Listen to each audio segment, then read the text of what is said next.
Coaches, Dr. Sella here, and I'm going to tell you why you can't just run plays for the sake of running plays. Now, I know there's been a lot more trap utilized this year by Navy, and it's getting some people excited, especially the wing T converts, because it's something they recognize. But here's the thing. Army, Navy, they don't run trap just to run trap. They run it as a give constraint. So when they run triple, if they don't get 4 yards on the give, or they know they can't get 4 yards on the give, they're going to trap number one, because number one is taking the quarterback.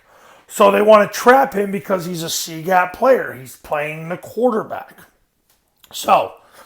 But here's the difference.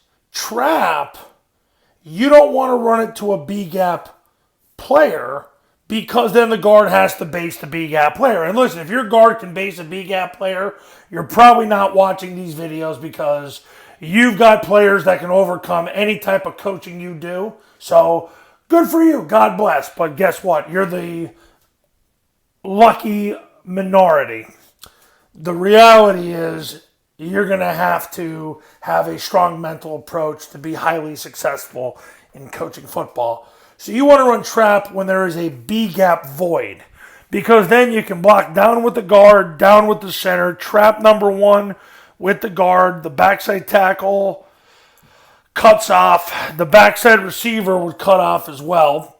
The tackle veers inside to the mic, the receiver veers inside to the second play side backer. The A-back hammers, takes 2 diagonal steps, turns his belly button into the line of scrimmage and blocks number 3. Quarterback jumps in the A-gap. The B-back runs through the ball, then bends back on the trap. And then the quarterback fakes it like he's running counter option with the backside A-back. He's got to leave at the snap. So that's got to happen too.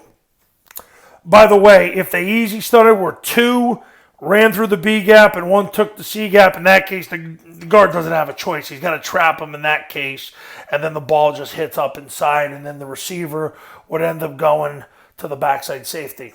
Now, that's if you get a B-gap void. If you do not get a B-gap void, well, the play for the ages is midline lead, because now there's a guy in your way in the B-gap. So, number one's playing the quarterback, so he's a C-gap player. The tackle fans him. The guard veers inside to the mic. If the mic runs over the top, let your heart not be troubled. He'll go to the free safety. The center of the backside guard, backside ace, the one technique. Backside tackle, full scoops. Backside receiver cuts off. Receiver fans the D-gap player. Play side A-gap inserts, and he'll block the second play side backer. The A-back will leave just before the snap. He'll hammer, get behind the quarterback, turn up outside the read, and he'll block the mic to 2 to the safety. So, you run triple, and you can't get 4 yards on a give. Now, a lot of times, Army and Navy, they know they're not going to get 4 yards on the give because number one's playing the quarterback and they can't move the action key. So they know it beforehand. You'd run trap if there's a B-gap void. You don't just run trap to run trap. If they give you 2-2 techniques, you're not going to be running trap, because then you got to base with the guard and you got to win the tough guy UFC contest, which you're probably not going to win because that's why you're running triple option. So you'd run trap to a B-gap void. You'd run mid lead if there is no B-gap void. But you don't just run plays to run plays.